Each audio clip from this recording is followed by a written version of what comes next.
process started again.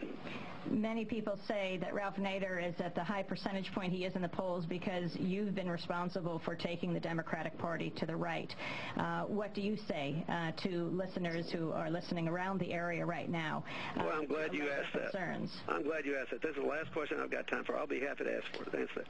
What is the measure of taking the Democratic Party to the right? That we cut the welfare rolls in half? That poverty is at a 20-year low? That child poverty has been cut by a third in our administration? That the incomes of average Americans have gone up 15% after inflation? That poverty among seniors has gone below 10% for the first time in American history?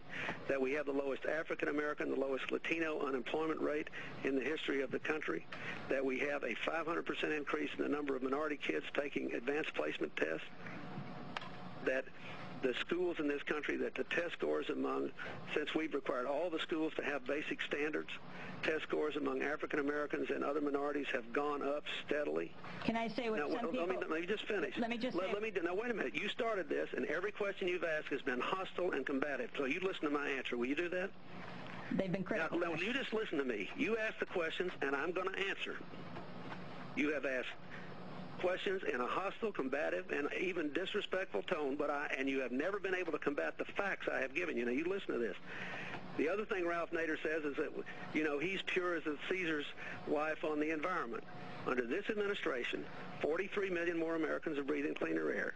We have safer drinking water, safer food, cleaner water. We have more land set aside than any administration in history since Theodore Roosevelt.